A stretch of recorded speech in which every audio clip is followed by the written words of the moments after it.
Hello friends, welcome to another new video. তো সামনে SLST পরীক্ষা 2025।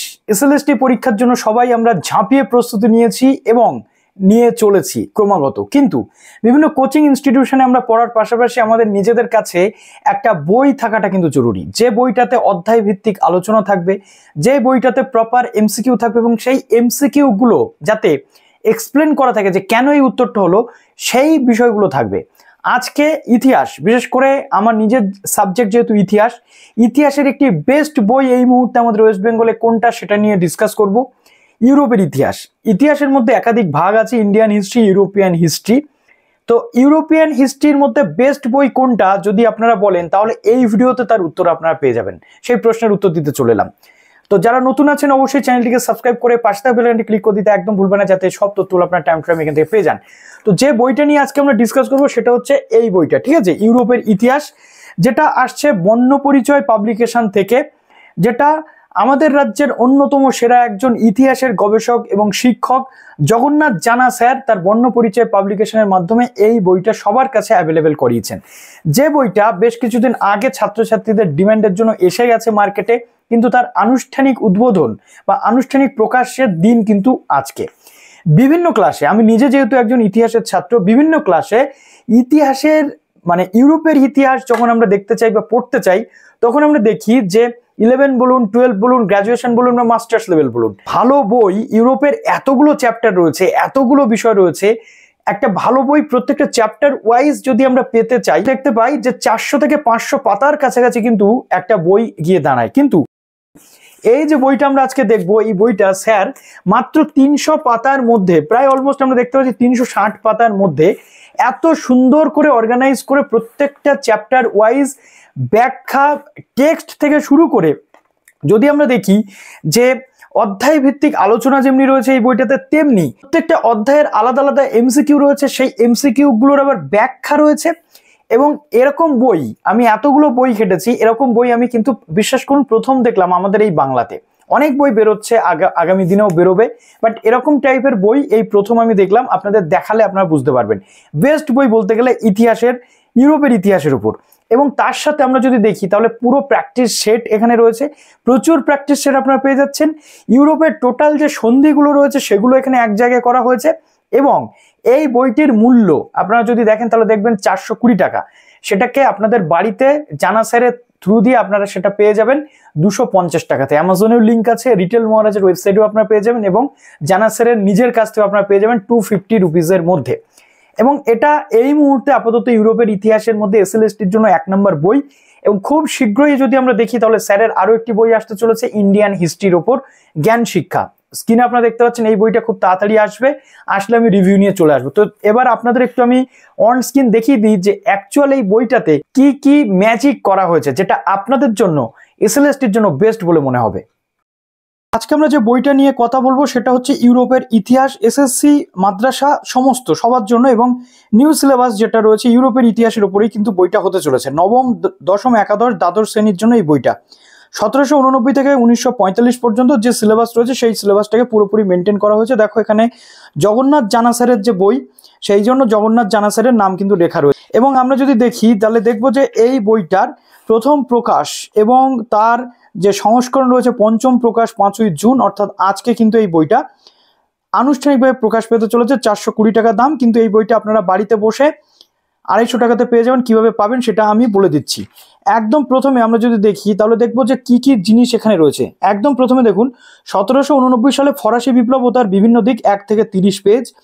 এখানে রয়েছে বিপ্লবী আদর্শ, নেপোলিয়ান, সাম্রাজ্যবাদ, জাতীয়তাবাদ, যেমনটা সিলেবাস মেনটেন করা হয়েছে এসএলএসটি বা মাদ্রাসার ক্ষেত্রে। শিল্প বিপ্লব, উপনিবেশবাদ বা সাম্রাজ্যবাদ, ঊনবিংশ বিংশ শতকের ইউরোপ। এবার সবচেয়ে গুরুত্বপূর্ণ যে পার্ট সেটা হচ্ছে যেখানে এই প্রত্যেকটা বিষয়ের অধ্যায় ভিত্তিক আলোচনা আপনারা পেয়ে যাবেন। তার সাথে যেটা পাচ্ছেন সেটা হচ্ছে অধ্যায় ভিত্তিক ব্যাখ্যা সহকারে এমসিকিউ পাচ্ছেন, অধ্যায় ভিত্তিক এমসিকিউ এর যে প্রশ্ন উত্তর সেটা পাচ্ছেন, ইউরোপের ইতিহাসের গুরুত্বপূর্ণ ওয়ান লাইনার যে প্রশ্ন উত্তর সেটা পাচ্ছেন, যেটা এসএলএসটির জন্য আপনাদের ভীষণভাবে হেল্প করতে চলেছে। আমার দেখা সেরা বই কেন বলছি তার কতগুলো কারণ আছে, আপনাদের দেখালেই আপনারা সেটা বুঝতে পারবেন। দীর্ঘদিন ধরে স্যারের পরিশ্রমের ফসল, গবেষণার ফসল কিন্তু এই বইগুলি। কাজেই এই বইগুলিতে যে তথ্যগুলো আপনারা পাবেন সেগুলো কিন্তু একেবারে আপ টু দ্য মার্ক আপনাদেরকে হেল্প করবে, এবং বিজ্ঞান ভিত্তিক ভাবে কিন্তু এই বইটাকে বানানো হয়েছে মাত্র 360 পেজের মধ্যে। এছাড়াও রয়েছে দেখুন ইউরোপ ইতিহাসের উল্লেখযোগ্য গ্রন্থ সমূহ যেগুলো, সেগুলো এক জায়গায় করে পুরো ছক আকারে দেওয়া রয়েছে। ইউরোপ ইতিহাসের কয়েকটি উল্লেখযোগ্য সন্ধি ও তার বৈশিষ্ট্য, অর্থাৎ ওই ইউরোপের যতগুলো সন্ধি রয়েছে সেই সন্ধিগুলোকেও কিন্তু এখানে ছক আকারে দেওয়া রয়েছে। এবার দেখুন এখানে আমরা যদি একটু নজর রাখি তাহলে দেখব যে ফরাসি বিপ্লবের যে জায়গাটা, অর্থাৎ রাজনৈতিক কারাগার, অর্থনীতির জাদুঘর হিসেবে ফ্রান্সের কর ব্যবস্থা সংক্ষিপ্ত পরিচয় টেক্সট হিসেবে আপনারা কিন্তু এখানে পড়তে পাচ্ছেন, যেটা খুব ইম্পর্ট্যান্ট। শুধুমাত্র এমসিকিউ পড়ে এসএলএসটি পরীক্ষা বা এখনকার দিনে কোনো কম্পিটিটিভ পরীক্ষা কিন্তু পাশ করা সম্ভব নয়। এর জন্য আপনাদের প্রয়োজন টেক্সট গাইড, সঠিকভাবে বিস্তারিত বিশ্লেষণ, এবং তার উপরে ভিত্তি করে আপনাদের নিজেকে যাচাই করে নেওয়ার জন্য প্রয়োজন রয়েছে এমসিকিউ এবং তার ব্যাখ্যা, এবং সঙ্গে থাকছে মক টেস্ট। প্রথমে আপনারা দেখে নিয়েছেন যে 2500+ এমসিকিউ সহকারে কিন্তু এটা আলোচনা করা রয়েছে, ঠিক আছে, এবং প্রচুর প্র্যাকটিস সেট আপনারা পেয়ে যাচ্ছেন। তো দেখুন প্রত্যেকটা অধ্যায় ভিত্তিক আলোচনার পাশাপাশি সেই অধ্যায়টা যখন শেষ হবে, সেই অধ্যায় শেষে আপনারা কি পাবেন সেটা একটু বলে দিই, যেটা আপনাদের কাছে আরো বেশি সুন্দর মনে হবে। দেখুন এক নজরে সেই যে অধ্যায়টা আপনারা পড়েছেন তার সাল, তারিখ ও ঘটনাবলী পুরোপুরি দেওয়া রয়েছে। দেখুন একটুখানি আমি ক্লোজ ধরবো, ধরে আপনাদেরকে একটু দেখাবো। দেখুন যেমন নেপোলিয়ান বোনাপার্ট, ঠিক আছে, 1769 খ্রিস্টাব্দে 15 আগস্ট নেপোলিয়ান বোনাপার্টের জন্ম, এবং পরপর সেই অধ্যায়ে যা যা ইম্পর্ট্যান্ট জিনিস সেগুলো এইভাবে ছক আকারে আপনারা পেয়ে যাচ্ছেন। দেখুন এবার যদি আমরা দেখি তাহলে দেখব যে দ্বিতীয় বিশ্বযুদ্ধ একটা বিরাট বড় চ্যাপ্টার, ঠিক আছে। তো দ্বিতীয় বিশ্বযুদ্ধের এক নজরে দ্বিতীয় বিশ্বযুদ্ধের যে গতি এবং ঘটনাবলী সেটা এখানে পরপর দেওয়া রয়েছে, একদম সিকোয়েন্স ধরে ধরে দেওয়া রয়েছে, সাল ধরে ধরে সিকোয়েন্স ধরে ধরে দেওয়া রয়েছে, ঠিক আছে। এবং দেখুন যে এক নজরে আমি বলছিলাম, এক নজরে সেই অধ্যায়ের কি কি জিনিসগুলো রয়েছে সেগুলো কিন্তু এইভাবে দেওয়া রয়েছে। এছাড়াও ওয়ান লাইনারও কিন্তু আপনারা পাবেন, এখানে ওয়ান লাইনারও আপনারা পাবেন। কি কি জিনিস রয়েছে, জাতিসংঘের ব্যর্থতার কারণ, এগুলো জাতিপুঞ্জ গঠনের উদ্দেশ্য, পুরো ভালোভাবে কিন্তু দেওয়া রয়েছে। যদি আমরা আসি এই 201 নম্বর পেজ, কত নম্বর পেজ? 201। 201-এ যদি আমরা আসি তাহলে দেখব অধ্যায় ভিত্তিক ব্যাখ্যা সহকারে এমসিকিউ দেওয়া রয়েছে। তো দেখুন অধ্যায় ভিত্তিক একদম ফরাসি বিপ্লব ও সন্ত্রাসের শাসন, চতুর্দশ লুই কত সালে মারা যান সেটাই টিক মার্ক করে দেওয়া রয়েছে যে কত সালে মারা যান।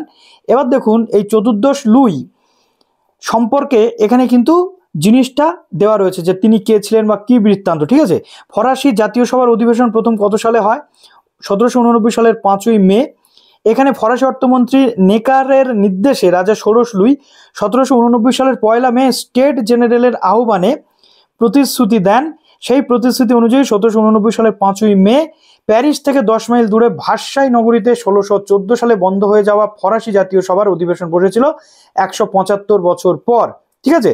তো এইভাবে কিন্তু সমস্ত যে ডিটেল একেবারে এমসিকিউটাকে ব্যাখ্যা করে দেওয়া হচ্ছে যে কেন, কি কারণে, ঠিক আছে। এখানে আমরা এগুলো কিন্তু দেখতে পেলাম। ভিত্তিক এমসিকিউ ব্যাখ্যা সহকারের পর অধ্যায় ভিত্তিক এমসিকিউ প্রশ্ন উত্তর যে পর্ব, দেখুন ফরাসি বিপ্লব ও সন্ত্রাসের শাসন, ঠিক আছে।